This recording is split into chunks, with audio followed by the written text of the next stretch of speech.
On commence donc et on continue dans la Genèse. Si vous prenez la Genèse, c'est assez simple. Si vous ne connaissez pas la Bible, c'est le premier livre. Donc vous ouvrez le premier livre et nous sommes au chapitre 1. Nous allons finir le chapitre 1 aujourd'hui. Nous avions vu les dernières fois les 5 premiers jours de la création, où Dieu a créé.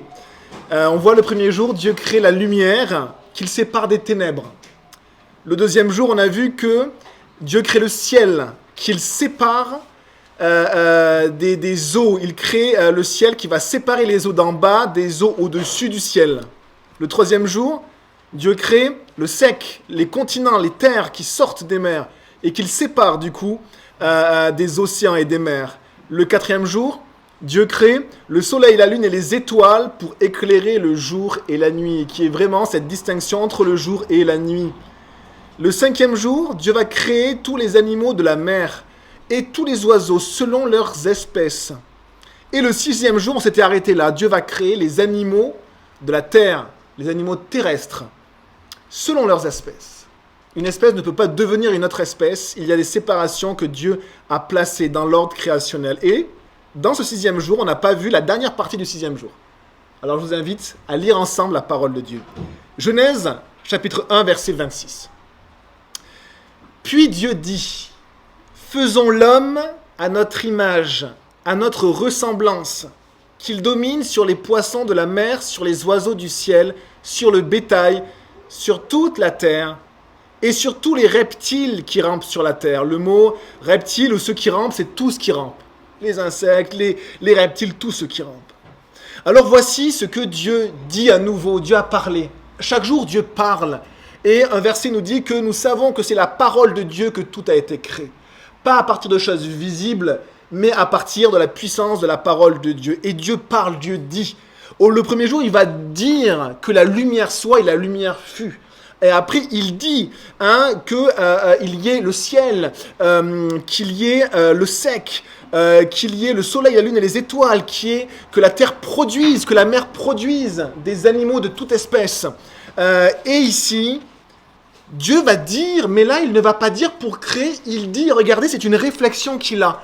Dieu nous partage une réflexion. On voit ici que Dieu est un être, et un être qui a une personnalité, c'est une personne.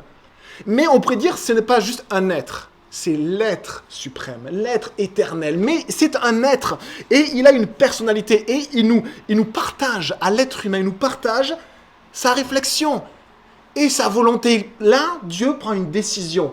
Il va prendre une décision qui va marquer l'histoire de ce qui est.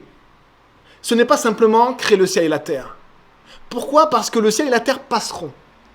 Et après, il n'y aura plus de ciel et de terre. Mais au moment où Dieu va créer l'homme, ça va marquer un tournant dans l'histoire de ce qui est. Parce que Dieu va créer l'être humain à son image et plus rien ne sera comme avant. Alors voici ce qu'on lit.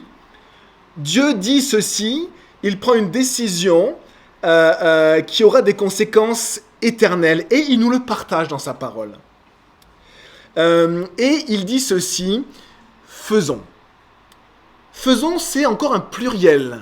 Nous avions vu un pluriel au tout début du verset 1, quand il était marqué au commencement Dieu. Dieu était un pluriel. Dieu créa, et créa c'était au singulier. Là nous avons un pluriel et nous lisons faisons. Alors c'est un pluriel qui est difficile à expliquer. Est-ce que c'est un pluriel de majesté ? Si un roi parle, il va dire faisons ceci et faisons cela. Et ça pourrait être un Dieu qui parle comme un pluriel de majesté, où Dieu finalement se parle à lui-même. Mais il n'aurait pas dit faisons l'homme à notre image, il aurait dit faisons l'homme à mon image. Et donc on voit que là il dit faisons l'homme à notre image. Et donc à qui parle Dieu ? Dieu parle à qui ? Et il explique sa décision, sa volonté de créer l'homme, sa réflexion, de prendre cette décision incroyable de créer un être à l'image de son être. Certains enseignements juifs disent que c'est à des anges que Dieu va parler. Il dit à des anges, faisons l'homme. Les juifs pensaient que les anges étaient participants de la création. Mais on ne voit nulle part que les anges ont créé. Et on ne voit nulle part qu'ils ont vraiment les caractères de Dieu. Il y a vraiment une distinction. Et on voit que dans Job, au chapitre 38, les anges étaient présents lors de la création, mais qu'ils contemplaient la création. qu'il n'y participait pas. Par exemple, on lit dans Job 38, verset 7, « Alors que Dieu crée toutes choses, les étoiles du matin éclataient ensemble en chants d'allégresse, et tous les fils de Dieu poussaient des cris de joie. » Les fils de Dieu sont les anges. Donc les anges contemplent la création, mais ils ne participent pas à la création. Ils la contemplent et ils louent le Seigneur parce que ce qu'ils voient est juste extraordinaire. C'est digne d'une louange incroyable. Ils voient quand Dieu crée la lumière, quand Dieu crée les mondes, quand Dieu crée la mer, quand Dieu crée le sec, quand Dieu commande à l'eau de produire de la vie, commande à la terre de produire de la vie. Ils sont là et ils louent le Seigneur. Mais il ne s'agit donc pas des anges. À qui Dieu parle-t-il quand il dit « Faisons l'homme à notre image » ? C'est comme si Dieu parle à son agent, celui qui l'envoie pour créer. Faisons l'homme à notre image. Je vais t'envoyer pour créer. À qui Dieu parle-t-il ? On a l'impression qu'il parle à un agent de la création, celui qui va envoyer. Eh bien, dans la Genèse, nous voyons un agent, quelqu'un que Dieu envoie, qui est similaire à l'être de Dieu et qui est assimilable à l'être de Dieu. C'est très étonnant. C'est l'ange de l'Éternel. À chaque fois que vous avez dans la Genèse l'ange de l'Éternel, vous voyez qu'au début, c'est un ange. Un ange est une créature de Dieu. Vous êtes des créatures de Dieu. Les anges sont des créatures de Dieu qui ont été créées à part la création physique. On ne sait pas quand. Peut-être pendant les 6 jours, peut-être avant. Mais ce sont des créatures. Mais quand il est parlé de l'ange de l'Éternel, on voit que l'ange de l'Éternel, au début, il parle comme s'il rapporte les paroles de Dieu au début. Et après, il parle en disant « je ». Et c'est Dieu qui parle. On voit que l'ange de l'Éternel est assimilable à Dieu lui-même. On le voit par exemple, la première fois qu'on voit l'ange de l'Éternel, c'est dans Genèse 21, verset 17. On voit que l'ange de l'Éternel va être envoyé par Dieu pour sauver Agar, qui a été chassée d'Abraham et de Sarah. Surtout dans le désert, elle va mourir. Eh bien, dans Genèse 21, verset 17, on va voir ceci, « Qu'as-tu, Agar? N'aie pas peur, car Dieu a entendu les cris de l'enfant là où il se trouve. » Et regardez ceci, « Lève-toi, relève l'enfant et tiens-le par la main, car je ferai de lui une grande nation. » Au début, l'ange parle de Dieu et après il dit « je ». C'est comme si c'est Dieu lui-même. On a un autre exemple, c'est dans Genèse 18. Si vous connaissez votre Bible, si vous avez lu à la Genèse, vous savez qu'à un moment donné, Abraham va recevoir 3 anges qui vont lui dire que Sarah va être enceinte d'un fils, Isaac, même dans sa vieillesse, mais qui va aussi annoncer un jugement sur Sodome et Gomorrhe, qui étaient des villes horribles, perverties et absolument méchantes, dans une cruauté sans fin. Et on voit qu'à la suite de cette discussion, 2 anges s'en vont à Sodome et Gomorrhe pour prononcer le jugement, mais qu'un reste en présence d'Abraham. Et comme cet ange reste en présence d'Abraham, on voit que c'est l'Éternel qui parle. L'Éternel parle à Abraham, comme s'il était face à face. On voit également dans Genèse 22, verset 12, Dieu va demander à Abraham de sacrifier son fils unique, Isaac, de le sacrifier. Pourtant, Dieu déteste le sacrifice humain. Et il demande à Abraham de sacrifier son propre fils. Et on voit ici qu'au moment où Abraham va obéir, parce qu'il a confiance que Dieu peut ressusciter son fils, il le lie sur l'autel, un monceau de pierre. Il a mis du bois, il va l'égorger et il va le sacrifier. Et après, il va mettre le feu à cet autel-là. Au moment où il prend son couteau pour égorger son fils, l'ange de l'Éternel apparaît. Et l'ange de l'Éternel arrête sa main et lui dit ceci. « Ne fais pas de mal à l'enfant. Maintenant, je sais que tu ne m'as pas refusé ton fils unique. » Qui parle ici ? C'est Dieu. C'est Dieu. L'ange de l'Éternel... Et à la fois, on a l'impression extérieure à Dieu, et à la fois, c'est Dieu lui-même. C'est très étonnant, on a du mal à savoir qui est l'ange de l'Éternel. Ce n'est pas une créature, il est assimilable au Créateur. Eh bien, quand Dieu parle et dit ceci, « Faisons l'homme à notre image », je pense qu'effectivement, Dieu parle à cet agent, à celui qui l'envoie et qui est comme lui. Comme lui. Qui est comme Dieu. Et à la fois... on pourrait dire une autre personne, qui est comme Dieu et à la fois une autre personne. On le lit dans Colossiens 1, verset 15, le Fils. Le Fils est l'image du Dieu invisible. Le premier-né, ce qui signifie l'héritier de toute la création. Car en lui ont été créées toutes les choses qui sont dans les cieux et sur la terre. Le Fils. Faisons l'homme à notre image. Les 3 personnes de la Trinité ont été là pour créer le Père, le Fils et le Saint-Esprit. Faisons l'homme à notre image. Étonnant. Dieu, finalement, prend une décision et il va créer l'homme. Regardons la suite. Faisons l'homme à notre image et à notre ressemblance. C'est Dieu qui parle. À l'image de Dieu et à la ressemblance de Dieu. Il y a une rupture complète avec le reste de la création. Une rupture complète, un fossé infranchissable entre tout ce qui a été créé et l'homme qui va maintenant être créé à l'image de Dieu, à la ressemblance de Dieu. Nous aimons les animaux et parfois nous avons des animaux domestiques à la maison et nous sommes très attachés à eux. S'ils meurent, vraiment, des fois c'est la fin du monde parce qu'on a une relation très proche avec nos animaux. Mais jamais on va avoir une relation aussi proche avec un autre être humain. Parce que Dieu a créé l'homme à notre image. Et il y a une dignité, une valeur dans l'être humain qui n'existe pas dans la nature, même si il y a une valeur dans la nature. Une grande valeur. Parce que Dieu l'a créé. Dieu l'a béni. Il a béni les poissons des mers et les oiseaux. Il les a bénis. Il a béni toute sa création. Il a béni les animaux. Il y a une valeur, mais il y a un fossé infranchissable. Alors, on va essayer de rentrer un petit peu dans ces mots. Dieu dit, faisons l'homme à notre image et à notre ressemblance. Le mot image, c'est très étonnant. C'est tselem qui veut dire image taillée. Le mot ressemblance, c'est un autre mot qui veut dire quelque chose de similaire, comme un modèle, de la même forme. C'est très étonnant. La première chose qu'il faut dire, c'est que Dieu n'est pas un être physique. Il est hors de la matière. C'est lui qui a créé la matière. Donc on ne parle pas d'une ressemblance physique. Puisque Dieu n'est pas fait de matière, c'est lui-même qui a créé la matière. Mais on voit la même expression dans Genèse 5, quand Adam a un troisième fils, qui est en tout cas relaté, la Bible ne dit pas tout, mais ce qu'elle dit est vrai.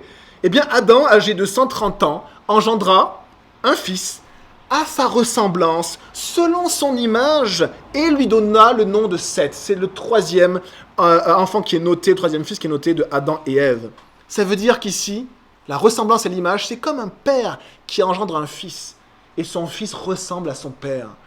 Et Dieu nous a créés à son image et à sa ressemblance. Nous ressemblons à Dieu comme un père engendre un enfant qui lui ressemble. Nous avons une personnalité, chacun unique. Unique, comme Dieu. Nous sommes dotés d'une capacité de créer. Comme Dieu, à part la création à partir de rien. Le verbe créer dans la Genèse, parfois, c'est le verbe bara en hébreu, et là, c'est créer à partir de rien. Là, il n'y a que Dieu qui peut créer à partir de rien. Mais après, on voit qu'il crée à partir de l'eau et à partir de la terre. Et nous sommes capables de créer aussi à partir de l'eau, à partir de la terre. Nous avons fait des poteries, nous avons fait des toits, nous avons fait des sculptures. La capacité de créer comme Dieu. La capacité d'un jugement moral sur ce qui est bien et sur ce qui est mal comme Dieu. La volonté. Nous avons une volonté. Les animaux n'ont pas une volonté, ils sont soumis à l'instinct. Les animaux ne font pas des choix, ils sont soumis à l'instinct. Face à la peur, face à la reproduction, ils sont soumis à l'instinct. L'homme fait des choix comme Dieu. Il peut réfléchir comme il nous montre sa réflexion et dire, maintenant je vais faire ceci. Maintenant je vais aller là-bas. Je vais construire ceci et cela. Comme Dieu. Et il nous a dotés d'une personnalité avec une bonté et une justice. Oui, nous sommes déformés par le péché. Mais nous avons aussi une bonté et une justice comme Dieu, parce que Dieu est bon et Dieu est juste. Mais bien sûr que Dieu est totalement bon et Dieu est totalement juste, pas comme nous. Mais nous réalisons que nous sommes créés à l'image de Dieu, à la ressemblance de Dieu. Parce que l'homme est capable de bonté. Et il est capable de justice. C'est en lui. Mais effectivement, Genèse 3, on le verra, il est déformé par le péché. Nous ressemblons à Dieu et nous avons vu ceci. Que le mot de Tselem, c'est image taillée. L'image taillée, c'est reproduire quelque chose. Souvent, que l'on ne voit pas, les hommes l'ont fait avec les idoles. Ils se sont dit, il y a des dieux, et on va reproduire ces dieux-là qu'on ne voit pas, pour qu'on les voie. Ça, c'est un péché. Mais qu'est-ce que Dieu a fait au 6e jour de la création? Il a fait cela avec l'homme. L'homme, c'est l'image taillée de Dieu. C'est un modèle miniature de Dieu. C'est comme un petit modèle de Dieu. Vous êtes des petits modèles de Dieu. C'est hallucinant de réaliser cela. Regardez ce que la parole de Dieu dit dans Psaume 82, verset 6. Dieu parle. J'avais dit, vous êtes des dieux. Vous êtes tous des fils du Très-Haut. Vous êtes tous créés par Dieu et donc vous êtes comme lui. Qu'est-ce que Jésus va dire? Jésus va citer ce verset. Et il va dire ceci, Jésus leur répondit, n'est-il pas écrit dans Jean 10, verset 34, n'est-il pas écrit dans la loi, moi j'ai dit, vous êtes des dieux? Ça ne veut pas dire que nous sommes Dieu, et ça veut dire que nous sommes créés à l'image de Dieu. Ça ne veut pas dire qu'ici que Jésus dit qu'il n'est pas Dieu. Ça veut dire qu'il dit que nous avons tous été créés à l'image de Dieu, des petits modèles de Dieu. Réalisez cela, que nous avons été créés à la ressemblance de Dieu, devrait changer notre manière de voir ceux qui nous entourent. Et les amis, en particulier les voisins qui nous saoulent, les personnes autour de nous, la personne qui est remplie d'alcool et qui passe devant chez vous, le soir, qui fait du bruit, elle a été créée à l'image de Dieu. Un missionnaire travaillait en Papouasie-Nouvelle-Guinée. Et il a eu du mal à considérer les personnes avec qui il travaillait comme étant des personnes créées à l'image de Dieu. Et c'est ce qui va le faire tenir. Parce que c'était des personnes cannibales. C'était les Yalis en Papouasie-Nouvelle-Guinée, quasiment nus, ils étaient repoussants, ils avaient des mœurs repoussantes. Et lui, il s'efforçait de les voir comme étant des créatures à l'image de Dieu. Est-ce que nous voyons les êtres humains comme des créatures à l'image de Dieu? Est-ce que nous faisons la différence entre les humains et les animaux? On va voir après ce que Dieu va dire sur le monde animal par rapport à l'homme. C'est très important parce que nous sommes dans une confusion actuellement où nous renversons tout l'ordre créationnel de Dieu, l'homme et la femme, mais aussi la nature vis-à-vis de l'homme, mais aussi les animaux vis-à-vis de l'homme. Nous renversons toutes les choses parce que nous refusons la parole de Dieu. Et on voit ici l'ordre de Dieu. Regardez la suite. Qu'il domine sur les poissons de la mer, sur les oiseaux du ciel, sur le bétail, sur toute la terre et sur tous les reptiles qui rampent sur la terre. Qu'il domine. Une autre caractéristique qui appartient à Dieu, les amis, c'est le règne. Le règne appartient à Dieu. Le règne de toute chose, le règne de tout ce qui appartient à Dieu. Dieu règne. Eh bien, une autre caractéristique que Dieu va transmettre à l'homme, c'est la domination. Pas le règne sur ses semblables, pas le règne sur les autres hommes et les autres femmes, non, mais le règne sur la terre et sur les animaux, sur toute la création, sur tous les poissons des mers, les oiseaux du ciel, sur le bétail, sur tout le monde animal, et regardez même sur toute la terre. Dieu donne la domination à l'homme sur cette terre et sur tous les animaux. Ce n'est pas l'homme sur les hommes, c'est l'homme sur les animaux et l'homme envers la planète entière. Dieu dit à l'homme qu'il domine. Il donne à l'homme la domination. Et il est étonnant de réaliser que l'homme a effectivement apprivoisé des animaux tels que l'éléphant. Il en a fait son animal de compagnie en Inde. Les armées qui ont combattu Alexandre le Grand avaient des armées également d'éléphants, montées par des êtres humains. On sait que les cobras ont été apprivoisés par des personnes, les cobras, des serpents. Et c'est étonnant de voir que l'homme a réussi à tuer tous les représentants des espèces animales. Il a été plus fort que toutes. Il est aussi mort. Il s'est fait aussi manger par des espèces après la chute. Mais il a réussi à dominer toute espèce animale, malgré la puissance supérieure du lion ou du léopard. Vous savez que le lion et les félins, les grands félins à l'époque romaine, ont tellement été chassés pour les mettre dans les arènes qu'en fait, ils ont décimé les populations. En Israël, il y avait des lions, on le voit. Par exemple, Samson s'est battu contre un lion, il a tué le lion. Eh bien, on a également David qui a tué le lion et l'ours. Et à l'époque plus tardive, à l'époque de Jésus, il n'y avait quasiment plus de lions. Aujourd'hui, il n'y a plus de lions en Israël. Pourquoi? Parce que l'homme a dominé la nature. Et il a même éteint des espèces. Dieu a donné la domination à l'homme sur tous les animaux. Nous avons ça aussi pour le loup et pour l'ours en France. Le loup en meute est plus fort que l'homme. L'ours est plus fort que l'homme. Mais l'homme a réussi à chasser le loup et l'ours. à l'état naturel, il n'y avait plus d'ours, plus de loups en France, et on les a réintroduits. Et on voit que Dieu a donné la domination. Le mot domination, c'est rada en hébreu, qui veut dire à la fois dominer, mais à la fois gouverner et à la fois fouler aux pieds. Ça veut dire que il y a la domination. On voit la domestication des animaux, on voit la domination des ovins, des bovins, pour la laine, pour le lait. On voit effectivement également, comme le mouton, comme la chèvre, on voit en Amérique du Sud, le lama, l'alpaga, ils ont été domestiqués pour leur laine. Et on voit également la domestication du cheval pour utiliser la force de l'animal. L'homme, en fait, a vraiment dominé l'animal, il a même utilisé l'animal. Il a utilisé, sans le cheval, les civilisations se seraient développées différemment. La force du cheval pour l'agriculture, la force du cheval pour l'armée, pour le déplacement. Hein, ou alors l'éléphant en Asie ou d'autres animaux. Hein, et donc, il y a cette domination. Mais il y a aussi, ce qui est assez étonnant, la maîtrise de la vie. Ça veut dire que l'homme, dans le terme dominer, c'est aussi fouler aux pieds. C'est aussi avoir la vie entre ses mains et en faire ce que l'on veut.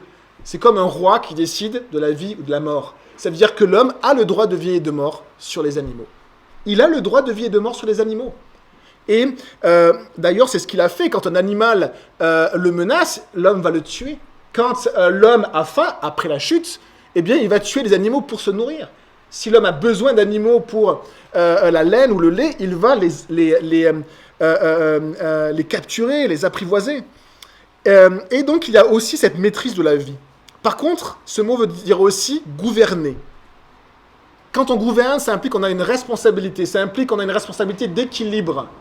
Ça implique qu'on a la responsabilité de faire les choses avec justice, avec droiture, avec sagesse. De ne pas déséquilibrer les choses. La gouvernance implique une responsabilité. Responsable des espèces animales sur la terre et responsable de toute la terre. L'homme est responsable de la terre. Et un jour, Dieu va lui dire, mais qu'est-ce que tu as fait avec la terre que je t'ai donnée ? On est 8 milliards d'êtres humains aujourd'hui sur la terre. Qu'est-ce que tu as fait de la terre que je t'ai donnée ? Et sur laquelle je t'ai donné la domination. Et quand on voit le nombre d'espèces animales qui se sont éteintes à cause de l'activité de l'homme, eh bien on voit que l'homme montre une défaillance dans son gouvernement. Il montre une défaillance à cette mission que Dieu lui a donnée. Hein, à cause de notre mode d'agriculture, eh bien, on a parfois une très mauvaise gestion qui détruit la terre, qui détruit les espèces animales. Hein, parfois, l'homme fait les choses sans se soucier réellement de cet équilibre, hein, de cette responsabilité qu'il a. Hein, et c'est quelque chose de grave et qui entraîne toutes sortes de conséquences négatives. Les grandes épidémies mondiales, pour les scientifiques, sont dues justement au fait que l'on a détruit des zones que l'on n'aurait pas dû détruire. Et donc, ça crée une proximité qui n'aurait pas dû y avoir, un déséquilibre. Et du coup, on a des épidémies qui viennent parce que justement, l'homme ne prend pas soin de la terre. Et Dieu lui dit, attention, attention. Dieu nous a confié cette planète extraordinaire avec une flore et une faune merveilleuses et il nous demande d'en prendre soin, de la gouverner avec sagesse. Regardez au verset 28 ce que Dieu dit. Dieu les bénit. Il bénit l'homme et il leur dit: multipliez-vous, reproduisez-vous, devenez nombreux, remplissez la terre et soumettez-la. Dominez sur les poissons de la mer, sur les oiseaux du ciel et sur tout animal qui se déplace sur la terre. Regardez ceci, c'est assez étonnant. Multipliez-vous, reproduisez-vous, c'est à la fois un commandement de Dieu, mais c'est aussi une énergie, une dynamique que Dieu met dans le cœur de l'homme.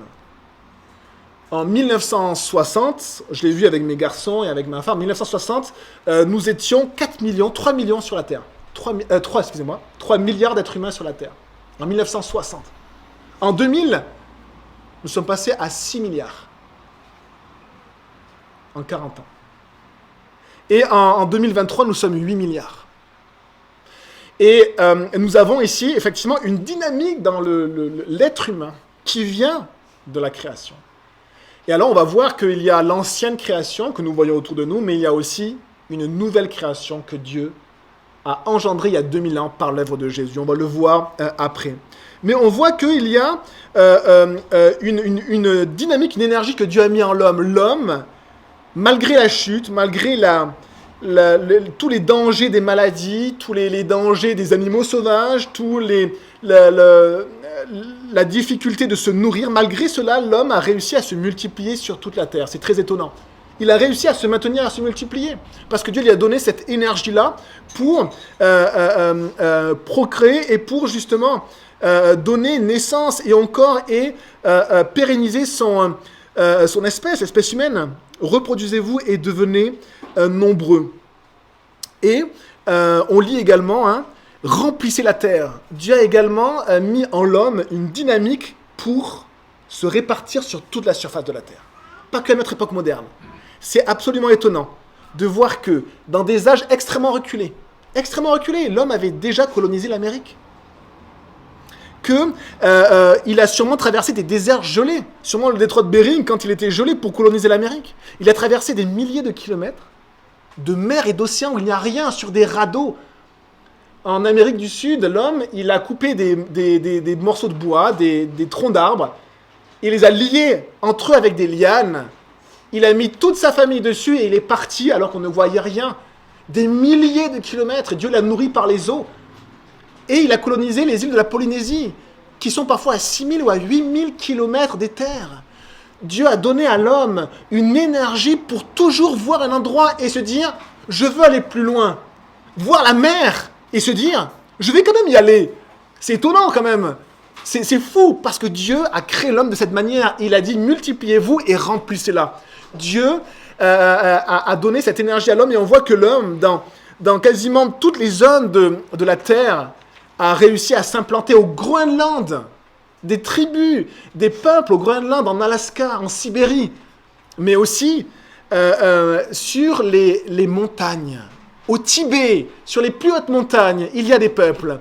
Sur les chaînes de montagnes, dans l'Amérique du Sud, les Incas ont maîtrisé même les montagnes. Ils ont fait des chemins comme les Romains, mais sur les plus hautes montagnes.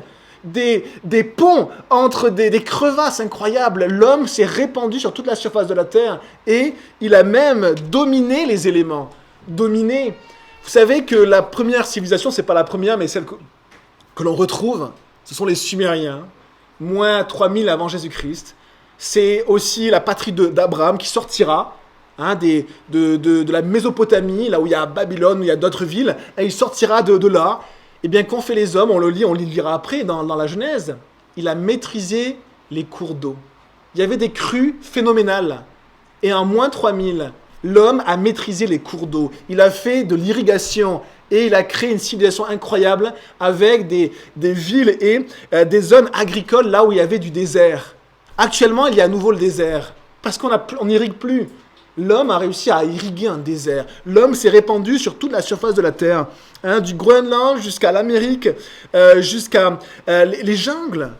Que ce soit les jungles d'Afrique, les jungles d'Asie, on a retrouvé dans la jungle, au Cambodge, Bangkok, un temple extraordinaire en plein milieu de la jungle. La jungle avait repris ses droits.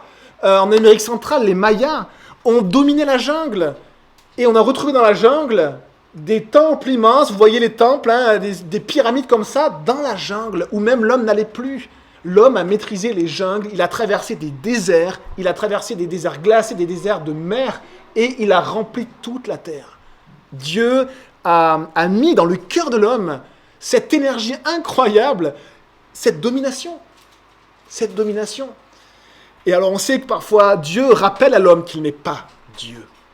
Il lui a donné des caractères extraordinaires. Il est comme Dieu, mais il n'est pas Dieu. Il est des petits modèles de Dieu, mais il n'est pas Dieu. Et Dieu le rappelle parfois. Parfois par des cataclysmes, parfois par des maladies, parfois il rappelle à l'homme, tu n'es pas Dieu.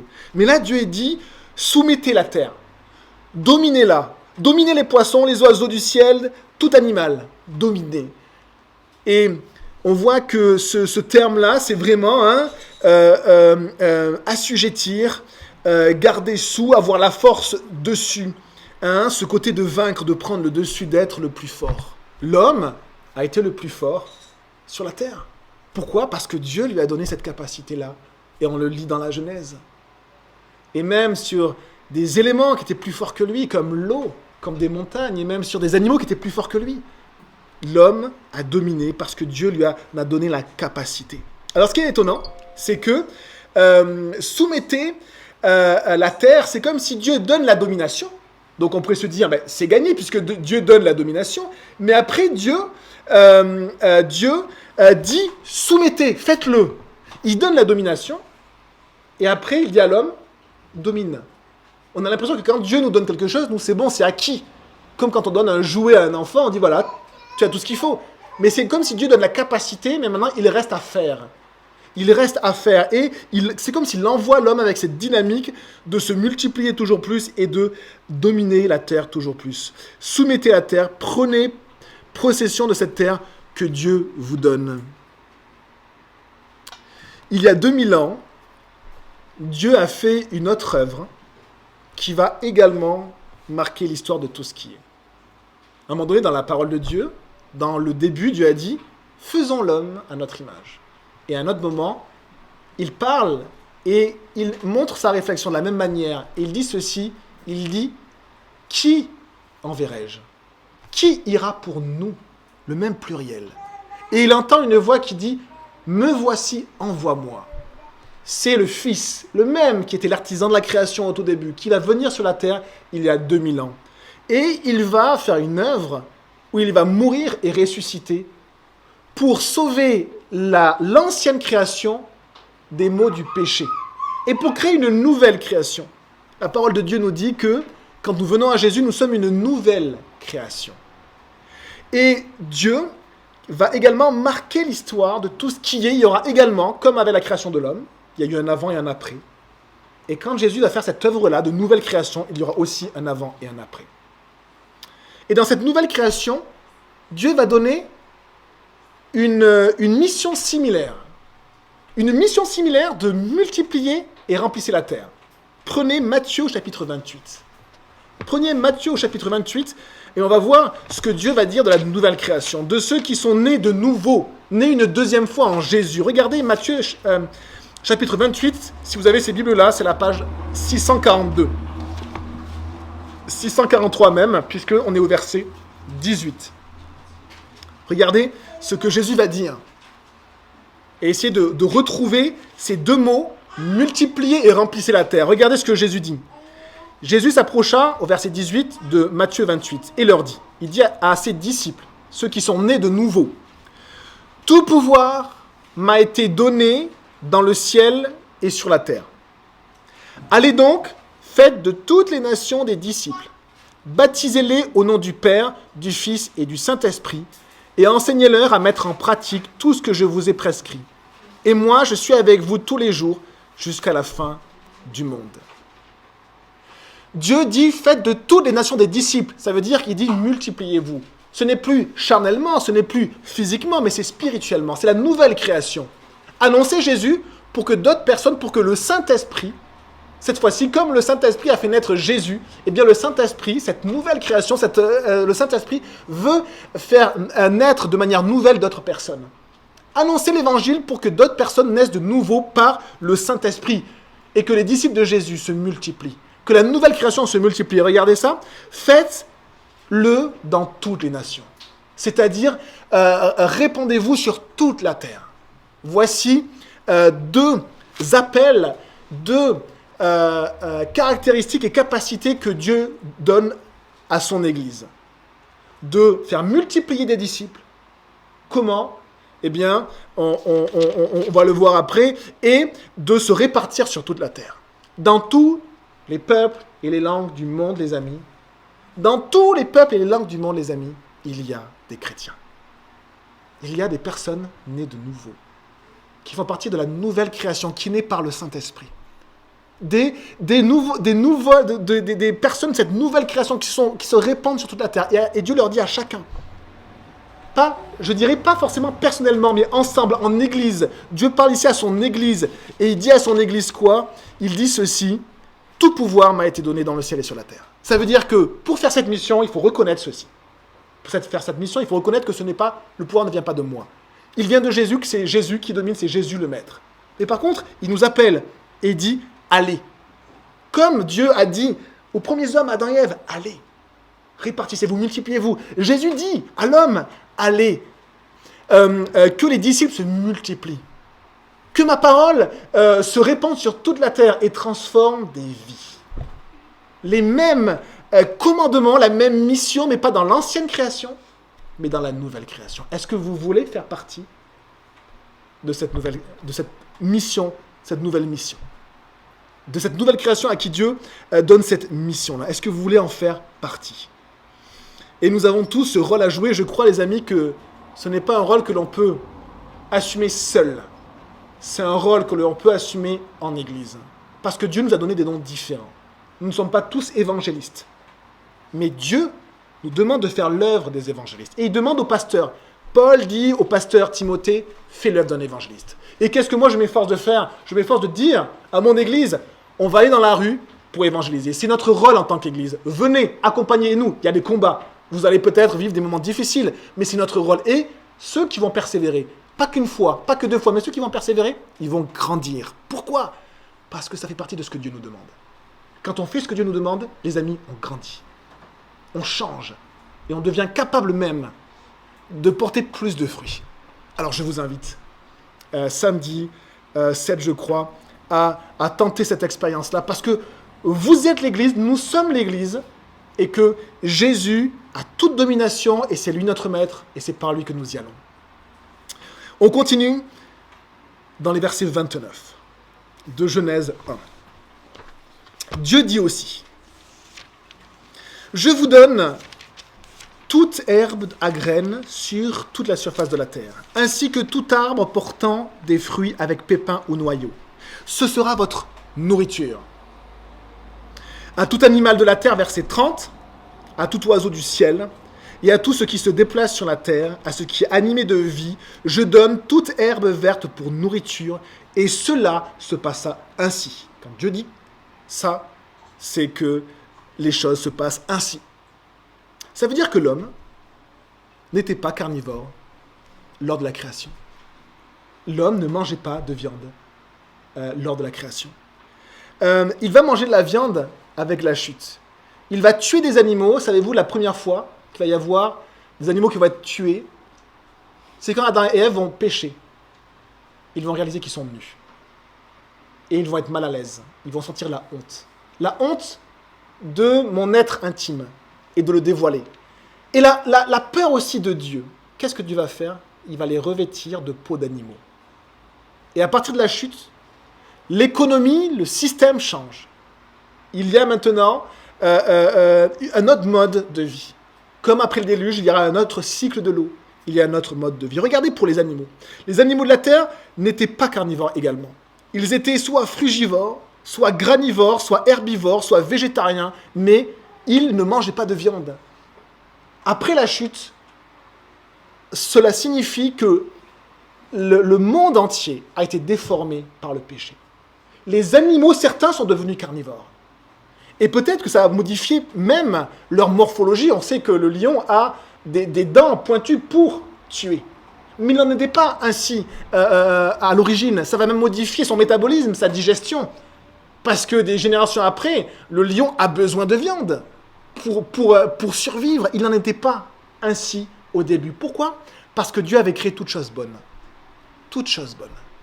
Et quand le péché va arriver, ce monde qui était un monde bon, de vie, va devenir un monde de survie. D'où la théorie de l'évolution dont on a parlé précédemment, qui ne peut tenir qu'avec cette notion de survie et de mutation, mais qui pose une aberration statistique et probabiliste. Mais je ne repars pas sur ça. Mais en tout cas, Dieu avait créé un monde qui était bon, de vie, et après le péché envoie un monde de survie, avec des maladies, avec la mort qui s'est transmise à toute la création. Verset 31. Dieu regarda tout ce qu'il avait fait. Et il constata que c'était très bon. Quand Dieu crée le premier jour, il voit que c'est bon. Le deuxième jour, il voit que c'est bon. Le troisième, le quatrième et le cinquième, il voit que sa création est bonne, est incroyable. Des caractères même de Dieu, Dieu est bon, il crée sa création bonne. Et même les anges louent Dieu pour ça. Mais quand il va créer l'homme, il a quelque chose de nouveau. Dieu voit en fait qu'on entre dans quelque chose de différent. il y a un fossé. Et il dit, voici ceci est très bon. Voici ceci est excellent. Dieu a créé des merveilles. Et on a parlé avec le groupe du mercredi soir, où on fait les premiers pas. Si vous n'êtes pas baptisé, si vous êtes en cheminement avec Dieu, je vous invite à vous joindre à nous. Eh bien, dans le psaume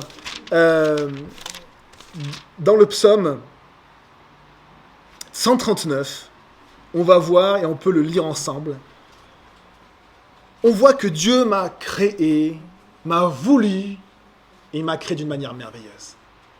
Quand Dieu a créé l'homme, il n'a pas dit juste c'était bon, mais c'était très bon.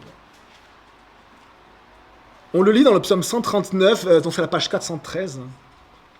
On le lit à partir du verset 13. Je vous le lis. C'est toi qui as formé mes reins, qui m'as tissé dans le ventre de ma mère. Je te loue de ce que je suis une créature si merveilleuse. Tes œuvres sont admirables et je le reconnais bien. Mon corps n'était pas caché devant toi lorsque j'ai été fait dans le secret, tissé dans les profondeurs de la terre. Je n'étais encore qu'une masse informe, mais tes yeux me voyaient. Et sur ton livre étaient inscrits tous les jours qui m'étaient destinés avant qu'un seul d'entre eux n'existe. Regardez ce que Dieu dit. Je ne suis pas le fruit du hasard, ce n'est pas vrai. Mettez l'évolution de côté. Je ne suis pas le fruit du hasard, ce n'est pas vrai. Dieu m'a voulu. Dieu m'a regardé avant que je naisse et pendant que j'étais tissé. Et au moment de ma naissance, Dieu, dans toutes les étapes de ma création, il était là pour me voir avec bienveillance. Et Dieu avait prévu des jours pour moi, avait prévu un plan pour moi, une mission pour moi, puisque dans ton livre étaient inscrits tous les jours qui m'étaient destinés, avant qu'un seul d'entre eux n'existe. Est-ce que vous voulez épouser la mission que Dieu vous donne? Est-ce que vous voulez avoir la vie que Dieu a prévue pour vous? Parce que Dieu a prévu une vie pour vous. Il a prévu une vie pour vous. Une vie à la fois de combat dans ce monde déchu, mais une vie de bénédiction, où Dieu veut vous bénir. Dieu constata que c'était très bon. Il y eut un soir, il y eut un matin, ce fut le 6e jour. Les amis, on a fini cet enseignement pour ce matin, et le 7e jour, ceux qui connaissent la parole de Dieu, Dieu se reposa. Dieu s'est reposé, et on verra la prochaine fois que toute l'humanité savait que la semaine était une semaine de 7 jours. C'est très étonnant quand on étudie l'histoire. Il s'est reposé de toute cette création incroyable qu'il avait créée. Et là, quand on lit les 6 jours, vous avez vu comment Dieu a travaillé d'une manière extraordinaire. Il a séparé les eaux avec une puissance incroyable. Il a formé le soleil, la lune et les étoiles. Il a pris la terre, il a formé tous les animaux vivants. Il a pris l'eau, tous les animaux de la mer. Et après, il a dit, faisons l'homme à notre image. Il a créé l'homme à partir de la poussière du sol. Et il a créé l'être humain. Et après ces 6 jours de création incroyable, Dieu s'est reposé. Et il nous invite, nous aussi, une fois par semaine, le 7e jour, à faire de même et à se reposer en lui. Et parfois, nous ne prenons pas le temps de nous reposer. Nous n'avons pas de jour off pour Dieu. Mais nous continuons à vivre chaque jour. Dieu s'est reposé et il nous invite à faire de même. Aujourd'hui est un jour de repos en Dieu, les amis. On prie et on aura un chant. Seigneur mon Dieu, merci pour ton nom, pour ta parole, parce qu'elle est merveilleuse. Parce que ta parole nous surprend, parce qu'elle va à l'encontre de ce que disent les hommes qui se sont éloignés de ta parole au fil des générations. Mais quand on s'ancre dans ta parole, Seigneur, alors tu crées une nouvelle création, tu nous transformes.